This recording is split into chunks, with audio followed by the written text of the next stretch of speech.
God bless you. You're tapped into GODRadio1.com, and you are blessed to be tuned in from the desk of the editor with Miss LaTanya West and Evangel. How you doing, Miss LaTanya West? I'm great. How are you? Absolutely blessed. So happy to be here, to be able to talk with you, and it be kind of like a woman show, focused on the females. Absolutely. I'm looking forward to our discussion tonight. Absolutely. Thank you for having me. Yes, so those of you who don't know, we are live on the social media as well. You can check us out on Facebook, GOD Radio 1 to be exact. And let me try to go ahead and pull the page up because for those of you who normally tune in on Wednesday nights, you normally hear Dr. Warren, and I understand he's getting some much needed rest. Absolutely. Much needed, much needed. Hardest working man I know. I know that's right. I know that's right. There we go. Now we can see the page. Really good. And let me go ahead and make sure we don't have any feedback. Okay. There we go. So I'm going to just check some volumes and levels really quick and kind of like tell us what's on the agenda tonight. Well, I thought this would be a good opportunity to talk about women in leadership. All right. Focus on the females tonight. Just, talk about how strong we are as leaders and the things that are inspiring to us. Maybe talk about some of the females that give us inspiration. And, yeah. And you being one in leadership, for people who don't know what it is that you do, because we have some people that will watch us on social media. We don't get to see your beautiful face all the time. Oh, you're too kind. Yes, but let's talk about your leadership and what you do. Okay, well, I am the managing editor of the Voice and Viewpoint newspaper. I've been with the paper officially for 7 years in February, so going on my 8th year now. And what I do is I pretty much just do all of the operational things, anything that has to do with hiring, onboarding, training staff, systems, keeping the website going, building out the website with content, all those analytics to make sure we're reaching the people we need to reach, and helping to make sure that the content gets in the paper. Dr. Warren obviously is the final say, but we put a lot of work into making sure that the content and the things that are being read, both in print and online, serve the community and are on mission for us. So, Amen. Yeah. You know what's awesome about that is because I remember one time I was introducing you to somebody at Jazz at the Creek. And I just introduced you as Miss LaTanya West, but I didn't tell him what you do, right? I just introduced you. And then he looked and he shook your hand and he said something else and you told him what your position was. And he said, oh, like that. It was at one of the Jazz at the Creek. Okay, I'm trying He to didn't remember. know your actual role, but it Okay. kind of took him aback when you told him what you do for the Voice of Viewpoint. I thought he thought you was just like an employee. Right. You I know, hear but Yeah. you wear a pretty big hat. We talked about women who may face some discrimination, rocking in different roles, wearing different hats. And I know, Dr. Warren, he got some big shoes, if you will. Yes, absolutely. Absolutely. With all the years that he's done the Voice of Viewpoint and been at the helm and still is to a certain extent, but you're doing a lot of the work as well. He get to go off on vacation and stuff like that. I don't know how many vacations you get. Oh, yeah. Well, you got to make time, right? You got to carve it out somehow, right? Yeah. Because it can just be work if you're not careful. Yeah. And I think that's the thing with female leaders, because we're about service, and I think in Black women especially, like empathy is our superpower, right? Ooh, you said it. But we have to make sure that we're taking care of ourselves while we are doing the work, right? So, and that's something that I've definitely had to learn, especially in this particular role. So it's a balance, I think all women have it, but I think as Black women in particular, in the world that we live in, industries, structures that are not built for us, That's right. okay? That's right. They're not built for females or Black females in particular. There's things that we have to keep in mind and make sure we're taking care of ourselves. That self-care is very important. Yeah. I would ask you, between you and Dr. Warren, who's the sugar and who's the spice? Oh, well, I think you know the answer to that one. I think you know the answer. But, Dr. Warren has this very I wouldn't say soft side, but he has this other side to him that a lot of people don't see, and all the things he does behind the scenes that he's not, shouting from the rooftops about, but it's just part of his service and serving the community. So yeah, I mean, he's definitely the spice, absolutely, but I got some spice too, I know you that do. people don't necessarily see all the time, but I bring it out when I have to. Yeah, and see, I like that when you have to. Yeah. I think sometimes when people see a woman in leadership, they automatically think, well, she can't do as good of a job as a man can. Yes. This type of job takes a man to do the job. Absolutely. But I love when we can see women shining, especially women of different colors as well. Because we do always see a particular ethnicity that always seems to get all the shine, as if all the other ethnic groups of women don't matter. Right. Everybody comes to the skill with talents, and everybody comes, I meant to say everybody comes to the table. Yes. With skills and with talents. Yes. Everybody's got a gift and something that God entrusted into their hands. Right. If they're given an opportunity to use it, it normally blows people away. Right. They're not expecting it. Right. You're like, what? A woman did this? Prime example. I took my daughter to a new type of circus, found out the circus is almost 100 years old. This particular one, I didn't know anything about it. So it's called the New Clear Circus, right? Okay. There's a portion within the circus that they have the motorcycles go inside that big old gigantic ball, and they do all of those tricks inside the ball where they rolling all over each other's head, right? Yeah. So they started out with 2. And then they brought out 2 other motorcycles on dirt bikes, and they all entered into this ball. So everybody's like, oh, we're on the edge of our seats, right? All men. So we thought. Okay. Right? So everybody's clapping and everything. We all excited because we watching them do circles and do tricks inside this gigantic ball. So as all the motorcycles fell outside of the ball, one by one, started off with the men, took the helmet off. Hands go up, everybody's applauding. The next one take his helmet off. Next one take his helmet. The last one takes her helmet off. Okay. And she flings her hair. Love and it. everybody went bananas.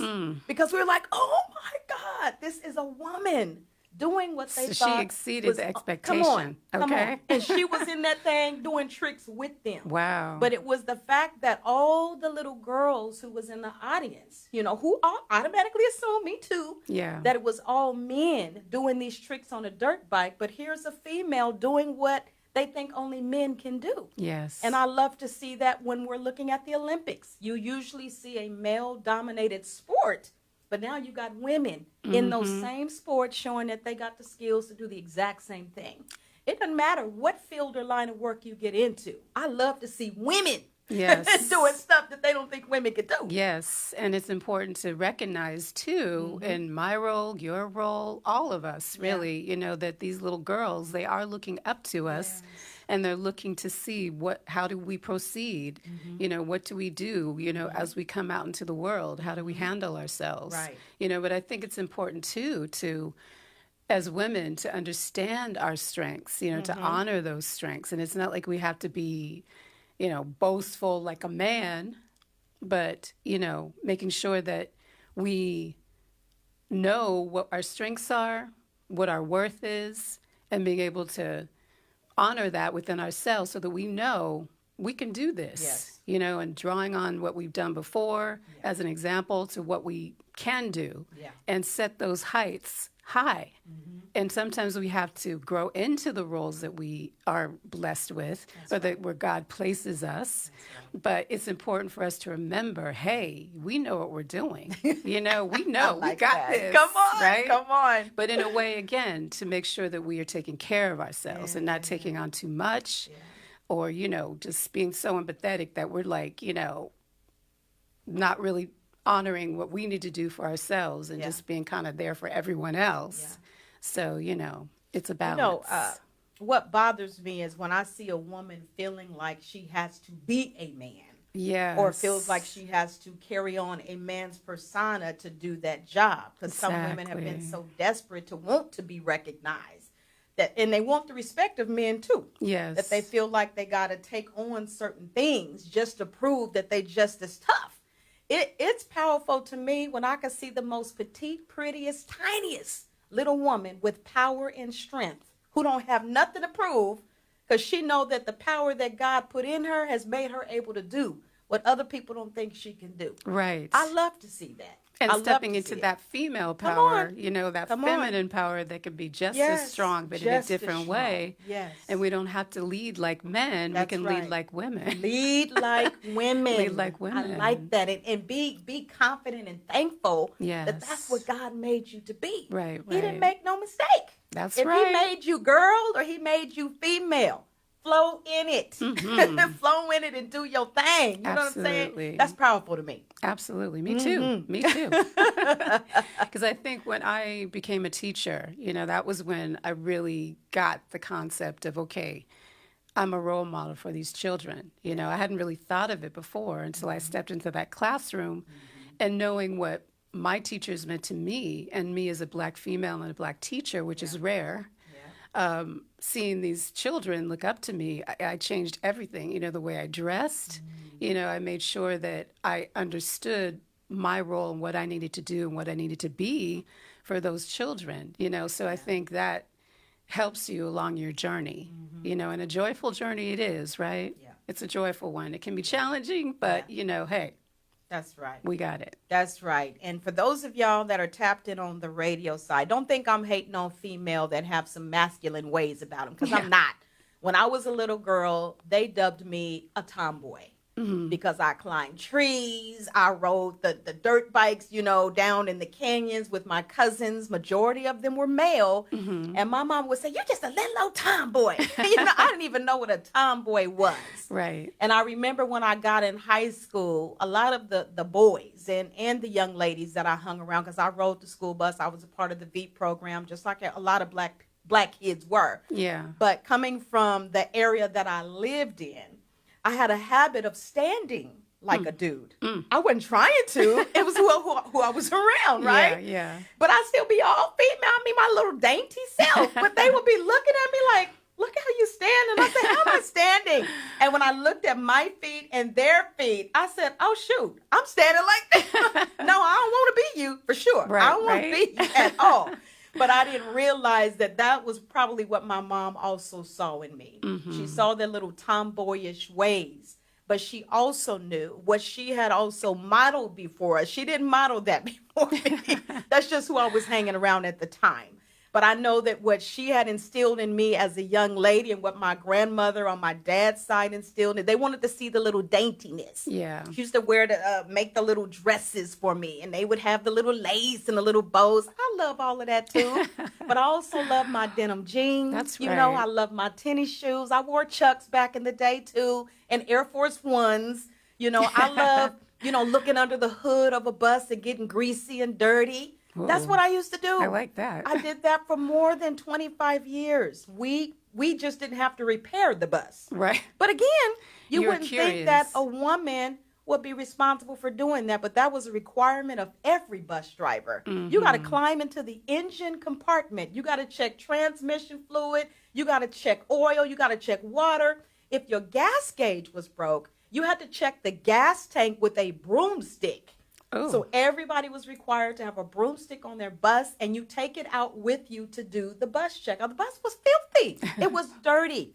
It's not the type of job that you dress up trying to look cute for. Yeah. But these are the things we had to do. The engine compartment, you can walk into it, but you better not have on the white. Your back is touching all kinds of hoses and stuff, you know? Well, you They were came like, for the, "You gotta you do did the that?" job, right? Yes. You came. It was well, required. Right. You did what was necessary. That's right. And you stepped up That's to the right. requirements that were there. That was the requirement. You get dirty. No, it's not a job where you go to Harvard. No, I didn't go to Harvard to be a bus driver, right? Right. It's one of those blue collar jobs. But at the same time, most people only thought that male bus drivers are the ones who do all of the engine checking and all of that. They didn't think the females had to do that. So the funny thing is, when we did have the dainty females apply for the job, and they were told they had to do that, they was like, "Me?" We're like, "Yeah, you. You got to check the bus out. You got to inspect the engine. You got to go up under the hood."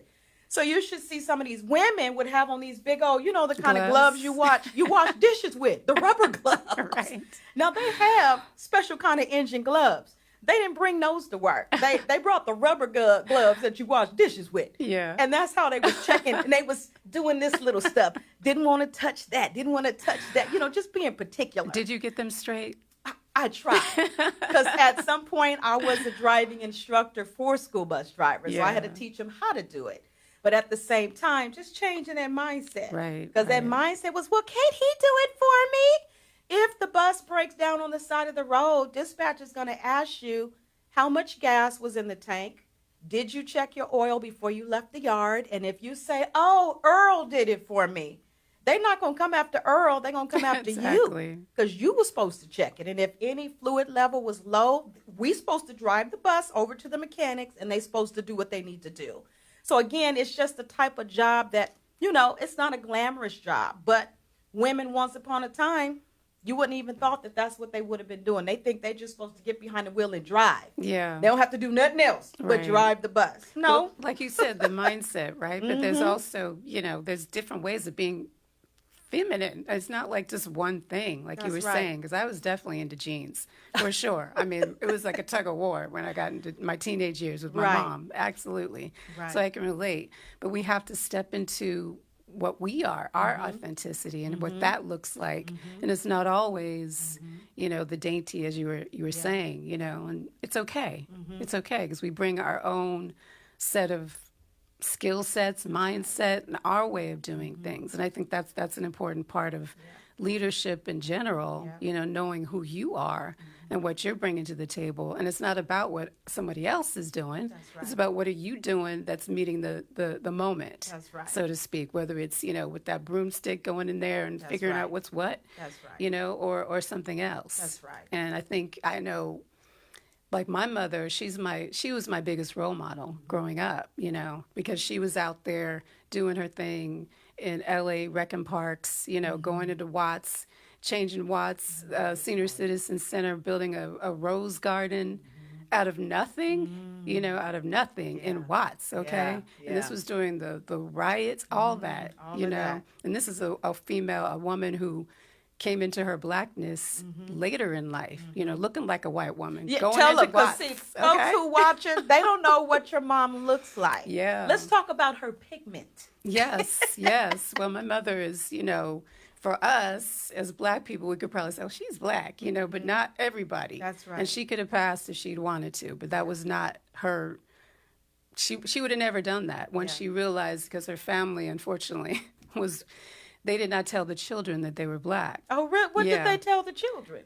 She'd have to tell that story, but all I know is that it was not clear. But once she knew her heritage, she left home, went to an all black, mostly black school, married only one in her family, married a black man. Wow. And learned to be a black woman. This is real. That is no joke. I hear you on that. I hear you. So she's a huge role model for me. And then going out and to what she was able to do with her life, and her professional career. So she was my role model in terms of how you conduct yourself in a professional environment with high stakes, because she worked downtown at City Hall, before she went into Watts with the Senior Citizen Center as the director there.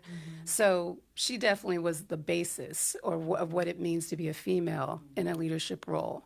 And then we have many others, obviously, and I think my favorite, probably like a lot of women, is Michelle Obama, I have to say. Ooh, come on. She just, even in deciding to not go to the inauguration, okay? Yeah. It's like, Michelle, 3 snaps.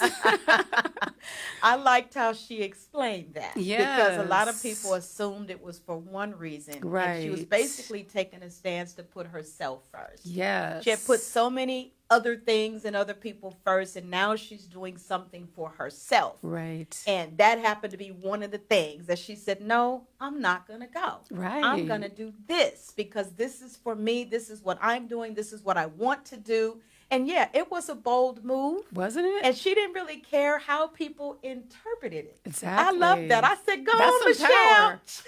Me and you. That's some power right there. Her first name and my biological first name. Y'all call me Evangel. That's my artist and my ministry name. My real name is Michelle. Her name is Michelle. Mm-hmm. My mama's name is Levon. Her Okay. middle name is Levon. I said, oh, you and Oh, really? Yes. I said, oh my God.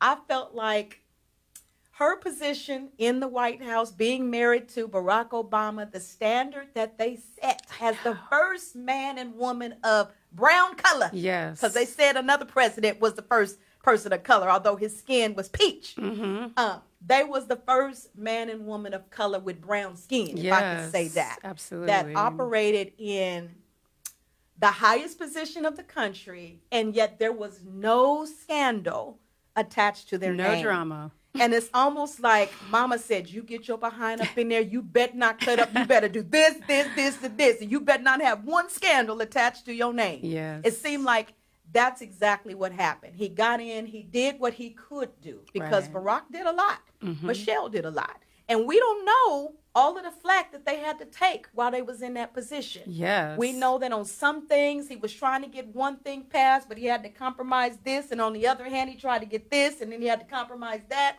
Being a commander-in-chief is a balancing act. That's the part. You know what I'm saying? That's you the might part. be a Democrat and you might be a Republican, but either way, you still serve the nation and you serve the people. And being the Period. first black male, Come okay? on. Yes. And what came with that, because we knew there was going to be backlash, which is what we saw, right? We saw exactly that. And people who just couldn't handle it. Exactly. They couldn't handle it. And then to see a strong black woman, strong in her blackness, strong in her womanness. Yes. People can't handle that all the time. No. You know, and I think, again, as black women leaders, she's a great role model for that, because she was authentic within herself, and she took care of business. She did. But kept her values. She did. And then to come around after the fact and go, no, I've done my service. It's my time. That's right. You know. That's right. And staying authentic, because that's the key. That's right. And I love that she served with humility. Yes. I felt like I saw the same thing in Kamala too. Yes, you know, being the first black vice president, if you will. I saw the same thing in her, as best as she could, with the attacks that she was having to take left and right. I honestly, and y'all, this is my opinion, don't put this on GOD radio. My opinion is I do believe she won the election. Many people do believe think that. And I do believe there were some other things that helped Donald Trump get back into office.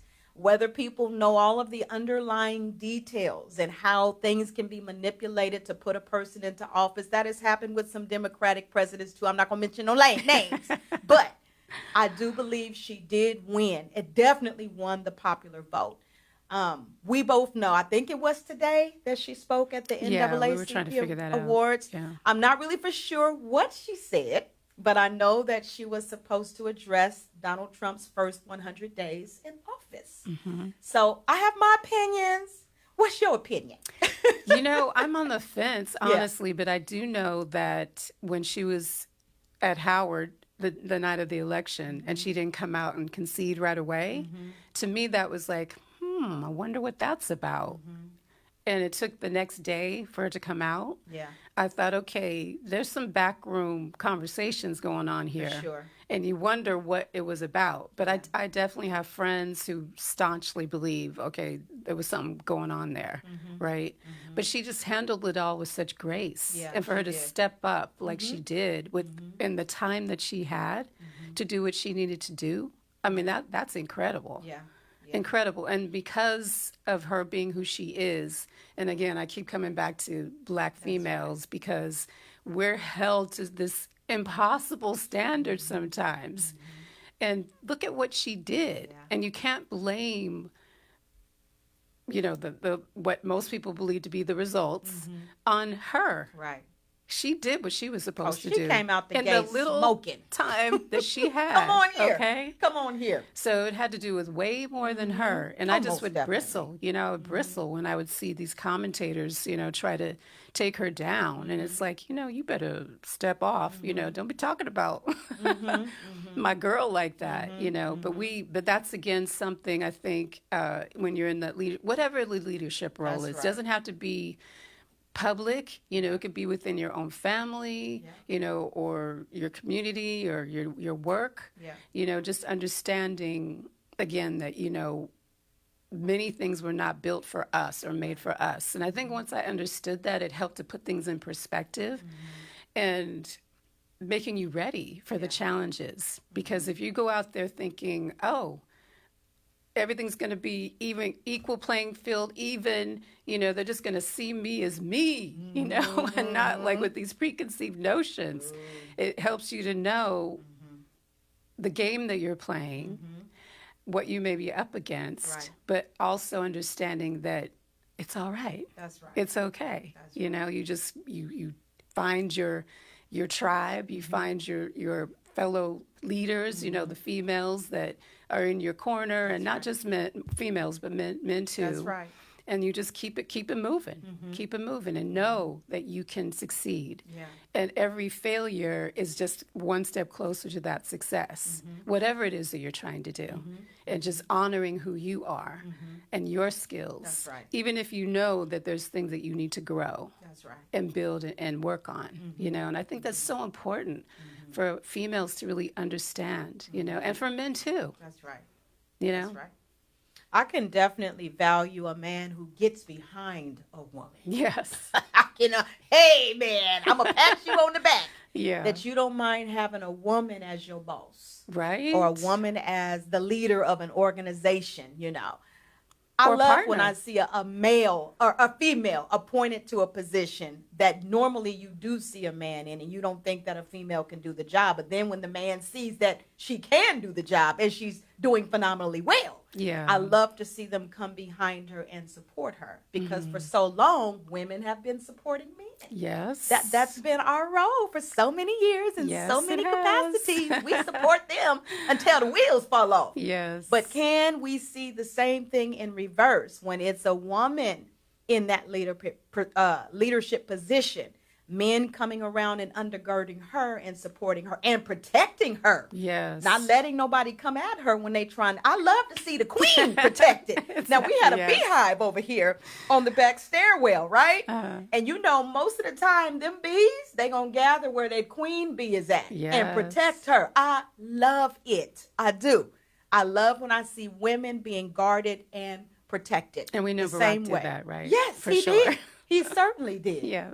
Absolutely. But that's powerful to me. It Yeah. really is. And also, I wouldn't say expecting it, because nobody owes us anything, right? But knowing that it's okay to want that and maybe even require it sometimes, but knowing that's okay.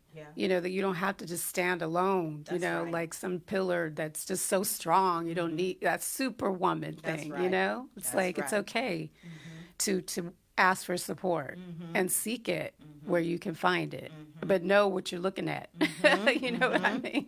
And I know the woman is oftentimes looked at as the one who has the softer, compassionate side of her. Yeah. And men are looked at as just tough as, strong as steel or whatever, but she's the more softer, compassionate side. I do see the different leadership styles versus a female and a male, and the way that they lead and the way that they balance and troubleshoot and all of that. Sometimes that can be, it can be viewed the wrong way. Yeah. If a person sees a woman's leadership style more focused on the person Yes. versus the work that they assign the person to do, Right. but more focused on their well-being. How are you doing? Yeah. Forget about the work. How are you doing? Whereas a man may not even take the about time. He don't care about Or how not you care. doing. Did you I get that job know. done? I gave know. you a deadline. You know what I'm saying? But a woman will take the time to be compassionate, and Yes. she'll listen. I saw that difference in my two types of supervisors, my female supervisor and my male supervisor. My female supervisor was more compassionate when that time of the month came and I had to call in sick, versus the male supervisor who didn't give a darn. Or You've saw it already as a called in sick 3 weakness. times this week. Yeah. Are you really sick? You're going to need a doctor's note. Whereas the female will be, oh, you don't need to take a doctor's note. I understand. Take 2 or 3 days off. two totally different leadership styles. One who was, more understanding because she was a female, and then the male who didn't give a darn. And not seeing it as a weakness or some type of indication that you can't do the job. Yes. That too. Yes. But also knowing that sometimes we do have to power through even on those days, but we can do it. That's right. We can do it. But definitely I think we're different, and that's the beauty, right? Yeah. Because I love my men, we love do. We definitely ain't nobody trying to replace you, men. We need not. you. Absolutely. And I sure ain't trying to show you up. Right. I have no desire to be a man either. Right. I love my men. Yes. And I tell the Lord that all the time. I love seeing couples. I love seeing a man and a woman together. I love seeing that, the balance that God created. He knew what he was doing. Yes. He didn't make no mistake. So when I see a man, a strong man, it don't matter his ethnicity. As long as he's a strong man in leadership, taking care of business, taking care of his family, his wife, his kids, I'm going to applaud you all day long. Mm-hmm. And you got some Jesus in you too? You really going to get some kudos. Come on now. But I do love to see men doing what they're supposed to do as well as men, the way that God designed them to. I don't like to see a man running, with his tail between his legs, like he ain't got no power, no authority. If God gave it to you, you're supposed to be operating in it. Yeah. But if a man, there is a story in the Bible where a man was put in leadership and he cowered back from whatever the instruction was of the Lord, and a woman had to step in. And then his behind got rebuked for it because responsibility was his. He failed to step up, so she stepped up and did the job. Yeah. Y'all that's tuned in right now, y'all know exactly what story that is in the Bible. I can't remember who the person was. Yeah. But I'm going to end up finding it after we get off the air. Okay. But in your position, have you ever encountered, because you a boss, have you ever encountered any men who was feeling a particular way or showing a particular behavior around you because they didn't respect your position? Not in the business. I don't see that necessarily. Maybe with some vendors that we've had to hire, encountering people that, might like be rolling up in the parking lot. You kind of have to ask them to move on down the road. That's and it's challenging. It can be challenging because who wants to have to deal with that, right? But it just comes with the territory, unfortunately, and you just have to understand, okay, this person is a little confused. Maybe I need to get them a little straight, You said a little straight. But you can do it in a way that, you're not stooping to anybody's level, but definitely not, I wouldn't say within my role within the business, perhaps, like I said, some vendors who might, again, be a little, but that happens with females too. Females too. And I think you just have to be wise about how you handle the communication, because it's about how you communicate and what is said. And sometimes, this is something I had to learn, and I think everyone does, like, okay, you might think you're being clear, but maybe not. Maybe not. You have to just sit back and go, okay, well, how would this perhaps be perceived if it's email communication or how you're saying certain things? So, you learn. So communication is just key, no matter what. Right. Now, with some of the issues that people can get for the Voice and Viewpoint, for those of you all who are not having this newspaper delivered to your email inbox, because I do. I love my hard copy as well, but I was looking at the issue that came out on my birthday, which was on the 24th. I know the newest issue will be available tomorrow, right? Yes. For those that have not been able to tap it and find out what's going on with the Voice and Viewpoint newspaper, what are some of the top issues right now that will engage people to get this newspaper? Oh, boy. I know that's a big question. I know. There's so much. Well, let's see. I'm trying to think of the current issue. Well, we just have a story about the Pope and the possibility of a black Pope being put in place. Wow. And, how the late Pope kind of set the foundation for that. So that would be huge, especially, across the world with Catholics across the world. That would be a huge step, right, for everyone. Right. So there's a story about that. We've got, as always, we've got our the political playbook in California that kind of gives people a read on what's happening in California and what our leaders are doing up in Sacramento. That's right. We have really nice stories of community events that we've highlighted. So, we're always doing that every week because we want to let people know what we're doing, what people are doing in our community, not just Black people. We have other people, other diverse groups within our community that are readers and get value from the paper as well, But yeah. So that's just a little taste. There's Just scratching the surface. Yeah. I also love that I can go to the Voice and Viewpoint and see some of the events that I missed in the city. Even though it might be a week after the event happened, I still didn't know about it. Like on the issue that I was reading, I didn't know anything about the children being there at the, the Oregon Pavilion. It was a special event that happened there that I didn't know anything about. But there it is on the front page of the newspaper. And I said, okay. And I had to put my glasses on because I don't usually, that's why I like my hard copy. Yeah. So I can hold the pages, I can turn the pages and put it right up in my face. In color. Yes, but trying to read it online, and trying to hit the little plus button to magnify, the writing and everything like that. And then having to be able to get to the next page to see where the rest of the story finishes at. There's a lot for me to catch up on. Yes. I will say that. Yes. But I will encourage people. You don't have to live in San Diego, California to get this newspaper. No. My uncle lives in Washington, D.C. So I told him I would help him get set up so that it can be delivered right to his email, even though he won't read it. Yeah. He wants the hard copy. Okay. Every time he comes into San Diego, he's here for like a few months. He goes to the newsstand. Yes. And he gets his hard copy Voice and Viewpoint. And I hear that he will not take it anywhere else. I hear that so many stories of that. And people who just subscribe, they subscribe and they get it in their inbox, their mail inbox, the physical copy. So that's an option too.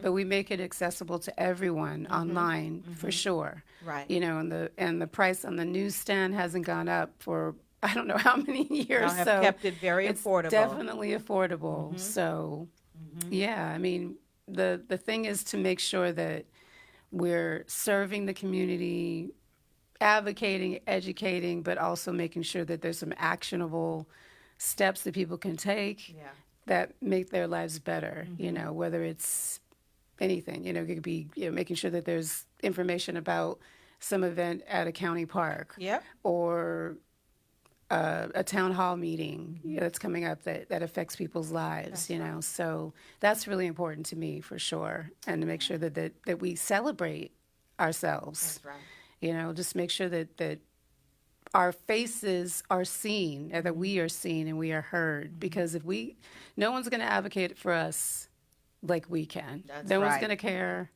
like we're going to care. That's right. That's just it across the board from the children to the seniors. That's right. So that's my driving force every week. Amen. And making sure that there's some stories out there that we put in front of people that helps them, elevates them, or inspires them. And you have to take time to find those stories or to assign those stories. Either it's a community event or a more investigative story. That takes time, thought, and effort. Sure. And that's exactly what Dr. Warren is about. And I'm just assisting in that mission. In a big way. Thank you. We are going to take a quick commercial break, and we'll be right back with the question about how you think Donald Trump's first 100 days in office have been. Y'all keep it locked right here on GODRadio1.com. GODRadio1.com is a proud supporter of the Negro Leagues Baseball Museum touring exhibit, Barrier Breakers. The exhibit will open on April 15th and run through May 31st, 2025. The exhibit tells the story of the Black and Latin baseball players that broke the color barrier in Major League Baseball, starting with Jackie Robinson. We're asking listeners and supporters of GODRadio1.com to visit the Barrier Breakers exhibit on the 8th floor of the San Diego Central Library, which is located at 330 Park Boulevard in downtown San Diego. Take the family, your friends and neighbors to witness history. The exhibit will be free and open to the public Monday through Saturday, 12 p.m. to 6 p.m. and Sunday from 1 p.m. to 5 p.m. The first 2 hours of parking are free with validation. So don't miss experiencing this piece of history for yourself. Hey family, love the inspiration you get with Elevate Live? Take it to the next level with Elevate Magazine. Dive into powerful stories, faith-filled insight, and lifestyle content designed to uplift and empower you. Don't just listen, live elevated. Subscribe today and experience faith in every page. Visit us now at elevatemagazine.com. That's ELEV8magazine.com. All right, we are back with From the Desk of the Editor with Miss LaTanya West. And yes, you're still tuned in to GODRadio1.com. You can join us in the chat box. I do see tons of viewers that are watching from YouTube. Miss Alice Watson, I see you. Debbie Mack, Harvey Houston, Kenneth Nichols. How you doing, KT? I think it's Margaret Cluis Vance, Kylie Smith Hudson, Marie Mitchell, Brenda Glover, Anna Ballinger, Brenda Glover, Tanisha Tan, Bledsoe, okay, Michelle Henry, Naomi, hey Naomi, Brenda Glover, I know those names right there, Tina Dudley and Rita Miles, Sandra Brown Jr. I'm going on and on. Look, I'm going to be scrolling forever, and I haven't seen this lady in the chat in a while. Lakeisha Wright, how you doing, sister? God bless you. There's tons of more. We are waving at y'all. Let's go, Miss West. Oh, one thing I wanted to mention that's in the paper is a story on Hakeem Jeffries and Cory Booker and other Democratic leaders who are stepping up. I think it's a little late, honestly, in my opinion. It's like, where have you guys been?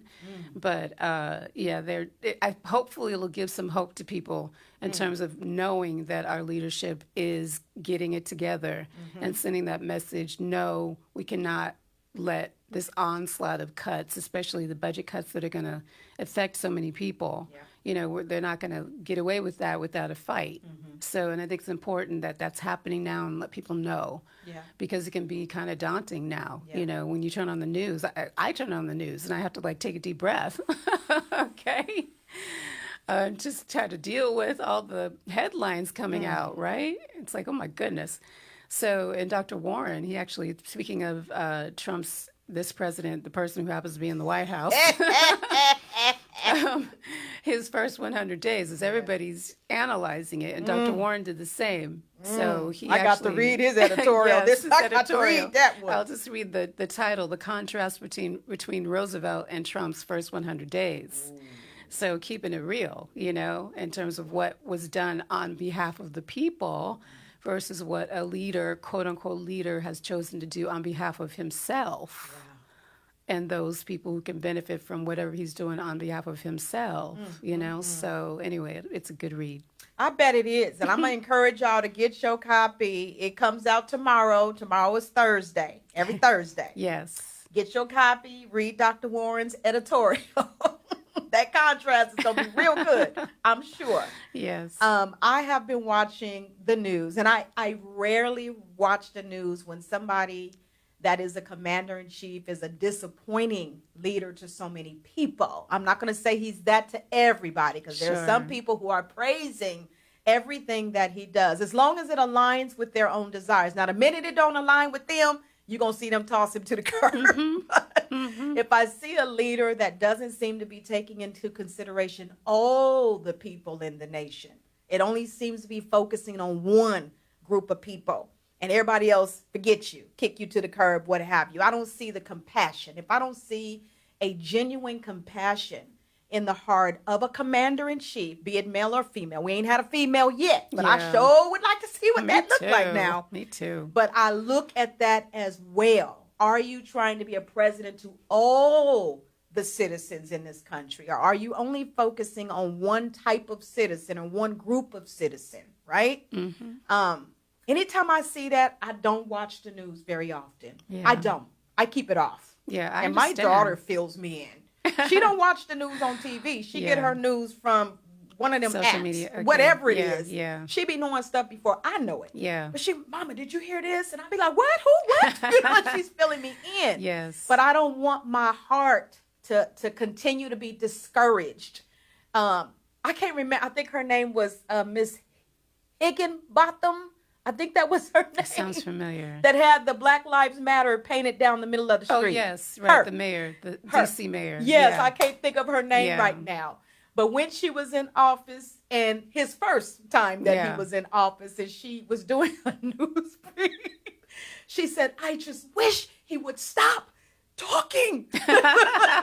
Ooh, don't you relate She to that? did, because every time he opened up his mouth, it was just discouragement upon discouragement, you know? And it was like, can we get a break? It's and a shame. she said that. It's the same now. And really, is. he was like that in his first term. Yeah. It wasn't about all of the people. He's just continuing. So for people to be surprised about what's happening, yes, everybody I think was shocked at the onslaught of the revenge, the onslaught of the slash and burn that's happening, so fast. But they're on a mission, Project 2025. I have to ask though, Miss West, how can you discount God's agenda? Yeah, but according to him, he is a part of God's agenda. According to him. Let me put it this way. Let's spin that. Let's spin that. Because Pharaoh was too. Right? Pharaoh was we definitely know. a part of God's agenda. Yes, the children of Israel didn't know that. That's right. But God told him, I raised you up for this very reason, to show my power through you. Because I was going to shut you down in front of my people. That's exactly what God did. So, yeah, he is a part of God's agenda. He is. And that is a great way to look at it, really, honestly, because we know coming out of his mouth on Inauguration Day, and he said that in his inauguration speech. Wow. And there were those who support him, including a very famous preacher's son, talking about it's God's plan or something crazy like that, But we know that that's not true. But I love the way you spun it, because it also helps us to understand there's a larger plan. This show right, is. and we know that God is on top of it no matter what. That's right. Right, and we just got to look to those midterm elections. Yes. We got to look to the midterms. He's already taunting or toting, or he has a hat already made that says 2028. Yeah. Right? Right. Really? Yeah. I was like, okay. Yeah. Like I said, the amount of time I keep the TV off the news. Yeah. I started hearing chatter about that. And I said, 2028? He's already so-called on the campaign trail for a 2028? But see, it's good. It's good because he's letting us know ahead of time, right? And it's just it's just on us as the public and the citizens to pay attention and to take him seriously. Everything. Take it all seriously so we are prepared and ready. And it's challenging. It's hard. I mean, I'm in the media, and it's hard for me to want to turn the TV on to hear. I mean, like I said, I have to take deep breaths. Right. And I have my group of friends from way back when, my homies, I call them, we have a text chat thing going on for months now, right? So we kind of keep each other up to date, and cheerlead each other on. And one of us is really into, okay, this protest is happening over here, and this is what's happening over here. And don't forget about Win with Black Women, to keep us abreast. But it's like sometimes I even have to take a break from the chat because it's too much, But we can't afford not to know because that's exactly what he and people like him are counting on. They were counting on people not voting because that's what happened. A lot of people didn't vote. Yeah. There were a lot of more people who didn't vote in 2024 than 2020. They're counting on that. I saw some of the interviews of people who regretted it. Yeah. Not voting. Right. And don't even talk to me, those people, right? I don't even want to hear it. Seriously, Yeah, they are kicking themselves because they thought one little vote couldn't make a difference. And everybody who thought like that could have been a percentage of as great as 35%. Who thought, oh, my one little vote won't matter. It won't sway the election left or right. You never know. Well, Cardi B tried to tell him, because she admitted she hadn't voted in 2016, but then she was definitely on that campaign trail trying to tell people. She was like, he is crazy. That's what she said, just like that. She was like heart, mind, and soul, trying to let people know, hey, your vote matters, but hey, what can you do, right? The thing is hopefully I just think it's going to have to get really, really bad for people to be like, okay, stop, wait a minute, hold up. What's happening? How can we help ourselves to change this? And to me, it's about voting. We've got that chance during the midterms to kick the bums out who aren't doing that. Well, I think of that Prince song. I can't remember the name of it, but when he's like, "Oh, throw the bums out." Okay. But that's it, right? The people who aren't doing their job, and the congressmen, the senators, the representatives The who are people just who was voted in, right? exactly, and supposed to represent the people, right? So those midterms and finding out who are the candidates, who represents our interests, and making sure that we tell ourselves, our neighbors, get the word out, let people know, hey, we can't afford to not make a choice and to vote. Because that's it. That's our form of government. That's what we do. Yeah. We protest. Yes, we do protest. But where does that lead us? Because if you look at Black Lives Matter, we protested a whole lot. And yes, people, white, black, whatever, they were protesting. The corporations, said, oh, Black people, we hear you. We're going to do all these DEI programs and this program, that program. But what about now? Well, you brought up a very good point, because my baby girl, she said that what was circulating on social media was, I guess, the head of Target wants to meet with Al Sharpton. Yeah. Because they have suffered such a big loss. Right, and they have. I don't know. I haven't done any research to see how much Target did suffer. Oh, it's millions. Oh, is it? Millions, multiple millions. And I have not set foot in Target. I was just asking the staff the other day. I was like, has anybody set foot in Target? No. Because I haven't. I just have not. And I used to go to Target all the time. Yes. It's like 3 minutes from the office. Very convenient. But I was like, nope. Yes. And as much as possible, Amazon, that's harder because Amazon's everywhere. Really? They got hands on a bunch of stuff. Like that. But they've got Prime Video, and they've got a lot. They've got their hands in a lot of different things. So it's a little more challenging. You got to be really intentional. But yeah, Target's suffering. So it made a difference. Yes, it did. Okay. Yes, it did. Okay. But it has to extend, right, to the legislative part, because that's what happened in the civil rights movement. They weren't just they were protesting, but they were protesting for not just against, but also for the rights, the things, and the legislation to make things happen that would really change our lives. So it's the same thing. It's the same thing. It's nothing new. We got the example, so let's just follow it, right? Yeah. And they had to endure. Yes. Endure. They had to endure. And discipline. And stay together. And, that's good. Not be distracted by, Xbox or whatever. All of that. Yeah. All of that. Yeah, she gave me a lot of information. And I said, gosh, I didn't know any of that. Yeah. I ain't seen that on the news, but there's certain things we probably won't see on the news. But that's the role that we play as the Black press, right? Yeah. To get those stories out there. That's right. Because we've definitely had that. We've reported it, in the Black press and other parts of the country. So that's where we step in to make sure that people are knowing what's happening. That's right. That's right. So that's part of our mandate. That's right. So we scratched the surface on Trump's first 100 days in office. Yeah. And I heard the approval rating is less than 60?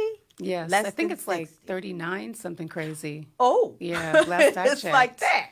And it's not just one poll. Oh. So he can't say anything about, it's just these people. Because, he's so petty.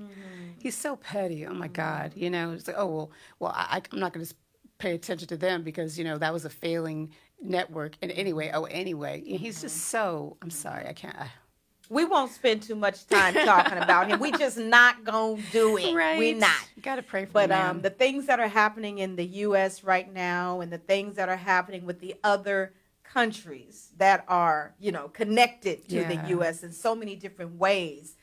When I did watch the news, I think it was last night because my husband had the TV on, seeing those gigantic, what do you call those containers that have the goods and stuff like that in them? Right. Not moving. At the ports. Yeah, just sitting there with goods in it. And then hearing the and they was not people of color that they were interviewing here. They was white people. And they were so disappointed and upset because they were people who voted for him. They thought that he was going to protect. They thought he was going to do this and do that. They're finding themselves on the short end of the stick and finding themselves without jobs, finding themselves without some of the benefits that they once upon a time just knew was going to be there or not there anymore. Yeah. So some of the challenges that's happening with this administration is affecting people who thought that they were not going to be touched. They thought they were going to be spared, right? Yes. So when I was listening to the interview and then I was looking at him and I was like, dang, this is impacting everybody. Everybody who's not in agreement with where this current administration is going. Because I know Trump ain't making all the decisions. He's got that's clear. a crew of people around him. Yeah. Even when a president is commander in chief and their eyes are shifted to the left or shifted to the right, you know they're reading a teleprompter. You know that, Or right? he doesn't answer a question. He's like, he doesn't know. It's like, you're the president. How do you not know? Right. Or they could just be choosing, well, I don't know the answer to that one. I'm going to skip over that question, right? That's true. But seeing that, and seeing the impact that it's having on farmers, I see that they say if you are able to get our U.S. people, like our farmers here, to be able to see their goods in the grocery store versus seeing something that says Mexico. Mm-hmm. A lot of my produce, when you see a little sticker on there, it says it came from Mexico. Right. I hardly ever turn over some produce and it says U.S. of A. Yes. But I'm flying, when I'm in an airplane, Miss West, and I'm flying high, we flying over all of these crops. That's true. And I ain't even left the border of the U.S. yet. I'm flying Right. from state to state, but I'm seeing tons of crop.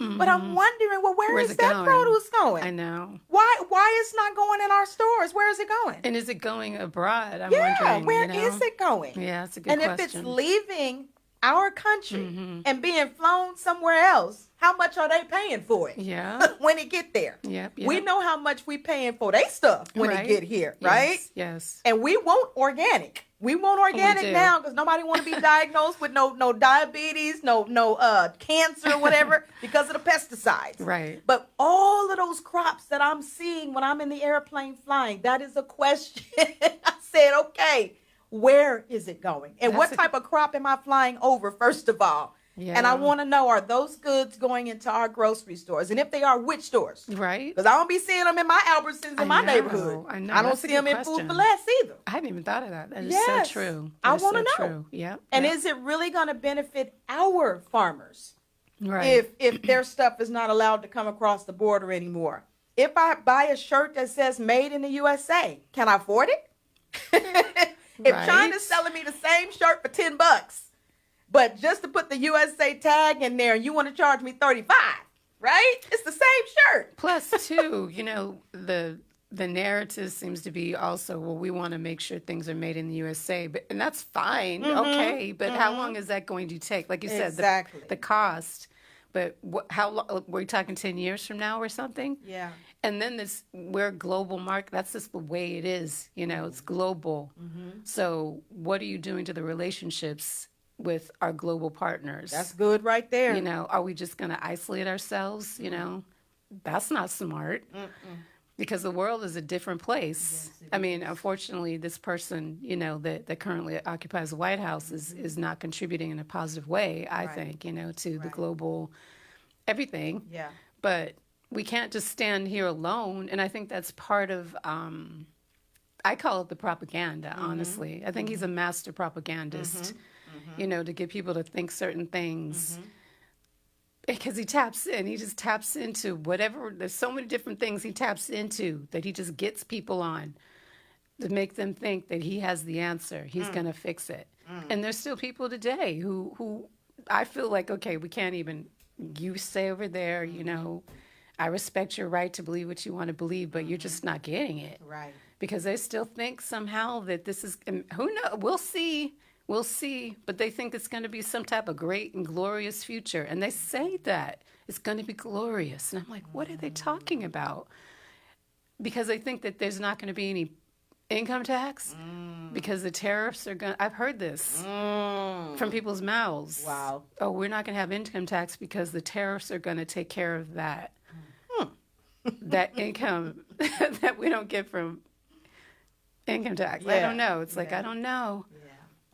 I know the Voice and Viewpoint will cover it thoroughly. Yes. I see we're down to our last minute. Oh, wow. Any Already. final closing Gosh, remarks? it went so fast. Yes. Well, just thank you. I love this female-focused conversation, and that we could represent, our fellow female leaders out there, whoever they are in whatever capacity. That's right. And I would just say, people without a voice cannot be heard. So make your voice heard. We've got the letters to the editor, voting, sending a story submission to the paper, letting us know what's going on. That's good. That we may need to cover that we haven't covered enough or what have you. Yeah, make That's your voice heard. Absolutely, How can they contact you to make their voices heard? Yes, there's news@sdvoice.info is the main point of contact. My email is latanya@sdvoice.info, but news is your best bet because that's where we get everything. Yeah, and just be patient. Be patient. You may have to send an email one more time, because we are busy, but, we will get to you. That's right. Well, thank you all for tapping into From the Desk of the Editor. You were just listening to Miss Latanya West. I was just a little commentator on the other end, but you can also reach out to her with the email address that she gave you. And if you're looking to subscribe to the Voice and Viewpoint, they can just go to sdvoice.info. Correct. Yes. Yeah. And you All can right. send it or call us. Okay, or call. What's the phone number? Call 619-266-2233. Say it one more time, a little bit slower. 619-266-2233. All right, y'all. You guys keep it locked right here on GODRadio1.com. And to all of our viewers on YouTube, God bless you. And those of you on Facebook, God bless you too. Have an absolutely blessed and wonderful day and evening. See you later. All right, y'all. Where the camera at? Wave to them over there. All right, y'all. Let me see. Unique Armor said Trump's actions, visions, and views being, turned and spinned by him to look great. But if you clear in your mind, you will see that doesn't do the trick. All right, Unique Armor. And Unique Armor said convenient is what mass folks drives. Okay. I don't know who Unique Armor is. You was chatting. And then you said his word choices are like a shining mirror. You won't be able to see clear. All right, Unique Armor. We hear you. All right, y'all. Have an absolutely blessed and amazing day. And don't forget to keep it locked to GODRadio1.com. We signing off, y'all. Bye. Bye.